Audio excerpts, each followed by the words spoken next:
Hello friends, welcome to Target RBI YouTube channel and now we are a part of our exam B group. I am सुशील रगड़े ex manager reserve bank of India और आज एक RBI का grade B का non CSG का एक detail notification आया है। एक्चुअली इसके पहले एक शॉर्ट जो नोटिफिकेशन आता है न्यूज़पेपर में वो मैंने पोस्ट किया था कुछ दिन पहले, लेकिन अभी क्या है कुछ टेलीग्राम ग्रुप पे डिस्कशन चल रहा है कि आरबीआई का नोटिफिकेशन आ गया है, लेकिन वो नॉन सीएसजी पोस्ट है। नॉन सीएसजी पोस्ट मतलब ये होती है कि ये है सीएसजी का मतलब होता है कंबाइंड सीनियरिटी ग्रुप। जो आरबीआई में सीएसजी में 3 पोस्ट आती है। एक है जनरलिस्ट पोस्ट जिसके लिए मैक्सिमम स्टूडेंट्स अप्लाई करते हैं, उसके लिए ऑल ग्रेजुएट्स आर एलिजिबल। उसके बाद दूसरा जो होता है डीईपीआर होता है, department of economic and policy research, and third जो होता है DSIM, department of statistics and information management. लेकिन ये नॉन सीएसजी है। नॉन सीएसजी मतलब लीगल है, इलेक्ट्रिकल है, मैकेनिकल है, लाइब्रेरियन है, इस टाइप की जो पोस्ट आती है उसको नॉन सीएसजी कहते हैं। और ये वीडियो बनाने का पर्पज़ ये है कि आरबीआई में सबसे ज़्यादा जो लोगों को इंटरेस्ट है वो सिर्फ सैलरी में है। तो इसके बारे में काफ़ी सारी इंक्वायरी होती है, सर आप सैलरी बताइए कितना है, तो मैं बता देता हूँ इतना है, तो लोगों को भरोसा नहीं रहता उस पर। फिर मैंने सैलरी स्लिप दिखाई, उस पर भी लोगों को भरोसा नहीं है। तो अभी हम क्या करेंगे, एक्चुअल जो आरबीआई का ग्रेड बी का जो नोटिफिकेशन है और ये सेम रहेगा, ये नॉन सीएसजी की सैलरी और जो नॉर्मल ग्रेड बी की सैलरी वो सेम रहेगी। तो मैं आपको नोटिफिकेशन में कितना सैलरी दिया है वो आपको बता दूंगा और आप पकड़िए उतनी ही सैलरी मिलती है, उससे 1 रुपये ज़्यादा नहीं मिलती है। और अगर आपको लगता है वो सैलरी कम है तो आप ये एग्ज़ाम छोड़ के दूसरे एग्ज़ाम का प्रिपरेशन कर सकते। तो चलो हम देखते हैं नोटिफिकेशन में क्या दिया है। तो ये है वो नोटिफिकेशन, इसको कहते हैं नॉन सीएसजी। इसमें मैंने आपको बता दिया लीगल ऑफिसर है, ये मैनेजर यानी कि ग्रेड बी, टेक्निकल सिविल है, ये मैनेजर टेक्निकल इलेक्ट्रिकल है। उसके बाद ये लाइब्रेरी वाला ग्रेड ए है, आर्किटेक्ट ग्रेड ए है, एंड ये जो क्यूरेटर है ये कॉन्ट्रैक्ट टाइप का एक जॉब है।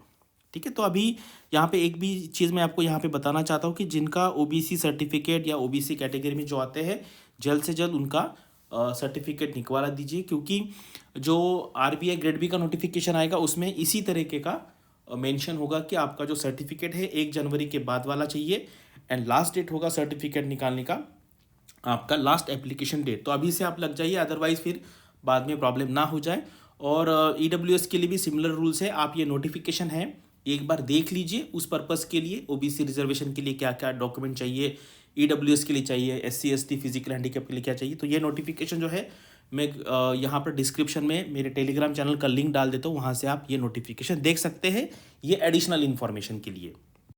कुछ दिन पहले मैंने एक वीडियो बनाया था जिसमें मैंने बताया था कि आरबीआई का जो वेज रिवीजन है या सैलरी रिवीजन कहिए आप उसको, वो 1 नवंबर 2017 से पेंडिंग था। अभी रिसेंटली 1 महीने पहले हुआ है वो, और इसमें ये पहले बेसिक था, अभी बेसिक इंक्रीज होके ये हुआ है। मतलब बेसिक में इंक्रीज हुआ है 57%। तो ऐसा नहीं कि सैलरी में 57% का इंक्रीज हुआ है, सैलरी में हार्डली 20-25% का इंक्रीमेंट हुआ है। हम देखते हैं एक्चुअल सैलरी स्लिप भी देखते हैं और नोटिफिकेशन में क्या दिया है वो भी हम देखते हैं। यह है एक्चुअल आरबीआई की सैलरी स्लिप जो अभी जनवरी में आया है, दिसंबर का सैलरी जनवरी में आया है। यहाँ पर मैंने ये येलो वाला इसलिए निकाल दिया है क्योंकि वो एरियर्स है। आपको पता है मैंने कहा कि 2017 से रिवीजन था, तो जो लोग उस टाइम पे थे उनका तो काफ़ी लाखों में एरियर जमा हुआ होगा, लेकिन अभी इसलिए ये अमाउंट जो है मैंने यहाँ से हटा दिया। तो अभी ये महीने का अगर आप देखेंगे एक्चुअल दिसंबर का कितनी सैलरी मिला है as per new salary revision, तो वो है 1,72,506 रुपीज़। तो इसमें मुंबई में क्या है, एचआरए मतलब हाउस अलाउंस जो है वो 60,000 मिलता है। तो अगर आपको एचआरए, अभी वो सैलरी स्लिप मेरे पास नहीं है कि एचआरए डाल के ये माइनस करना पड़ेगा यहाँ से और उसमें एचआरए का अमाउंट ऐड करके वो नियर अबाउट 1,25,30 के आसपास आ जाएगा। तो ये अभी एक्चुअल अगर आप मुंबई में रहते हो, अगर आपको लीज अमाउंट मिलता है तो इतना आपका ग्रॉस सैलरी होगा। यहाँ का मैंने ये जो अमाउंट है ये हटा दिया है क्योंकि यहाँ पर क्या है, एनपीएस का एरियर्स अलग होगा, किसी का एनपीएस का कंट्रीब्यूशन अलग होता है, किसी का लोन होता है, इसलिए आप ये ग्रॉस सैलरी यहाँ पर आरबीआई का इतना है ये पकड़ लीजिए। तो अभी हम देखते हैं कि नोटिफिकेशन में क्या दिया है। तो ये लेटेस्ट नोटिफिकेशन है, डिटेल आज ही आया है और कुछ लोगों ने इसी को आरबीआई ग्रेड बी का नोटिफिकेशन बना के यूट्यूब पे डाल दिया है, कुछ लोगों ने टेलीग्राम पे डाल दिया है। तो ये मतलब ऐसा क्या होता है, फिर लोगों को लगता है यार ये ग्रेड बी वाला नॉर्मल आ गया, तो इसलिए लोग थोड़ा सा परेशान हो जाते हैं। तो ये नॉन सीएसजी वाला है, जैसे मैंने आपको पिछले स्लाइड में बताया था, बेसिक अभी हुआ है 55,200, ये आरबीआई का बेसिक है, ठीक है। और अब यहाँ पे उन्होंने बता दिया, लास्ट स्लाइड में मैंने पूरा बताया था, हाउस अलाउंस है, लोकल कंपेंसेटरी अलाउंस है, ये करके आरबीआई का सैलरी आ रहा है 1,16,684 रुपीज़, ठीक है। तो आप यही सैलरी पकड़ के चलिए। और कोई आपको कहता है कि आरबीआई की सैलरी 20 लाख है, 30 लाख है, वो छोड़ दीजिए और ये पकड़ लीजिए, क्योंकि ये नोटिफिकेशन में दिया है, इस पे भरोसा रखिए। अगर आपको ये कम लगती है तो आप फिर दूसरा ऑप्शन पकड़ सकते हैं। तो अभी मैं बताता हूँ आरबीआई में मतलब क्यों जाना है, ये बाकी सारा छोड़ दीजिए। कुछ लोग मतलब इतने डेस्परेट है आरबीआई जाने के लिए, आप ग्रेड भी छोड़ दीजिए, आप असिस्टेंट भी छोड़ दीजिए, लोग ऑफिस असिस्टेंट ज्वाइन करने के लिए डेस्परेट है। लोग एमटेक किए हैं और बोलते हैं कि सर हम आरबीआई को बताएंगे ही नहीं, हमने ग्रेजुएशन किया है, पोस्ट ग्रेजुएशन किया है, हमको बस आरबीआई में जाने का है।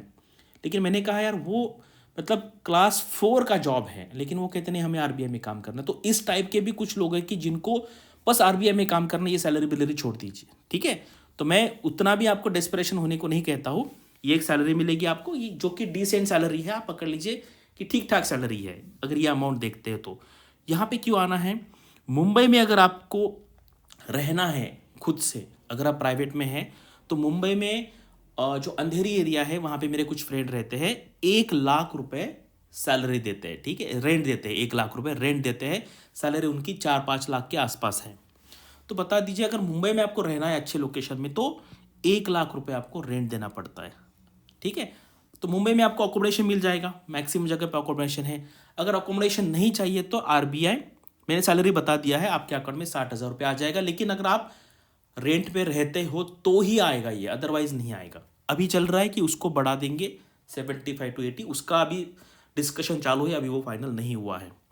अगर आपको फॉरेन एजुकेशन लेना है तो इतना अमाउंट आपको मिलेगा 60 लाख से 80 लाख। ये लोन नहीं है, ग्रांट नहीं है, कुछ नहीं है, आपको ये वापस भी नहीं करना है, ठीक है। बस ये करने के बाद आपको आरबीआई में 5 साल सर्विस करना है, नहीं तो फिर इतना करके फिर आप बाहर से चले जाएंगे तो वो नहीं चलेगा, ठीक है। तो कम से कम 60, 70, 80 लाख तक आपका एजुकेशन जो है फॉरेन का, वो आरबीआई खुद पे करेगा, आपको 1 रुपये देने की ज़रूरत नहीं है। अब दूसरा अच्छा बेनिफिट है एलएफसी, ठीक है। एलएफसी जो है यहाँ पे दिया हुआ है, देखो ये लीव फेयर कंसेशन है। अगर आप जाएंगे जनरली, जैसे मान लीजिए आप है, हस्बैंड वाइफ है, 2 बच्चे हैं एंड उनके मम्मी पापा है, ठीक है। तो कभी कभी मिनिमम 6 लोग तो यहाँ पे रहते ही है, क्योंकि मैंने आरबीआई में काम किया है। तो जैसे मान लीजिए वाइफ है आपकी और उनको बेटा नहीं है, तो उनके जो मम्मी पापा हैं पेंशनर नहीं है, तो वो भी डिपेंडेंट पकड़े जाएंगे। तो कभी कभी मैंने लिखा है कि 10-10 लोग भी जाते हैं एलएफसी पे। और अगर आप मिनिमम 6 पकड़ेंगे तो ये जो अमाउंट है, मतलब आपको अमाउंट नहीं मिलेगा ये, लेकिन आप इतना खर्चा करेंगे। और प्राइवेट में देखो, अगर आप काम कर रहे हो तो जनरली लोग 2 साल में एक बार घूमना जाते ही ये बाहर फॉरेन कंट्रीज में, तो इतना पैसा आपको लगने ही वाला है। तो ये मत पकड़िए कि आपके अकाउंट में आएगा, लेकिन आपको एक लाइफ अगर अच्छी जीनी है, पूरे वर्ल्ड देखना है, तो आरबीआई में अगर आप 30 साल की सर्विस करेंगे तो 15 कंट्रीज आप घूम सकते हो। और बाकी बहुत सारा है, मैंने ये अलग अलग कलर्स में यहाँ पे दिखाया है। तो ये सारा पकड़ के, ये सारा जो मैंने बताया हुआ है, ये सारा पकड़ के जितना है XYZ पकड़ के जो आपको CTC निकालना है, तो वो 30 lakhs पर एनम आता है। लेकिन आप इस पे भरोसा मत रखिए, आप सिर्फ कंसिडर कीजिए इतनी ही सैलरी मिलती है, ठीक है। और इसके हिसाब से आप अपना डिसीजन ले सकते हो।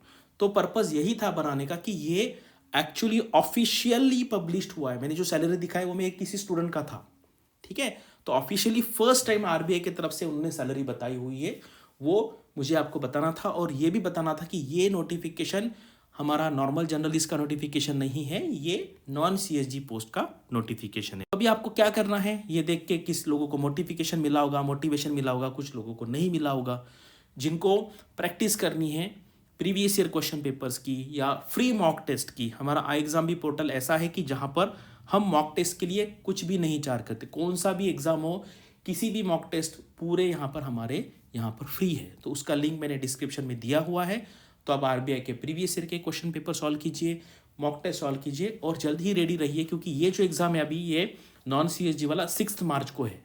तो आप पकड़ लीजिए, उसके बाद 1-2 महीने में आरबीआई ग्रेड बी का नोटिफिकेशन आ सकता है। अभी मेरे पास उसकी इन्फॉर्मेशन नहीं है, जैसे ही मुझे मिल जाएगी मैं आपको बता दूंगा। मैं हवा में बिल्कुल नहीं कहूँगा, जब एग्जैक्टली कॉन्क्रीट इन्फॉर्मेशन मिलेगी I will pass that information to you. So thanks for watching this video and all the best for your studies. and upcoming examinations.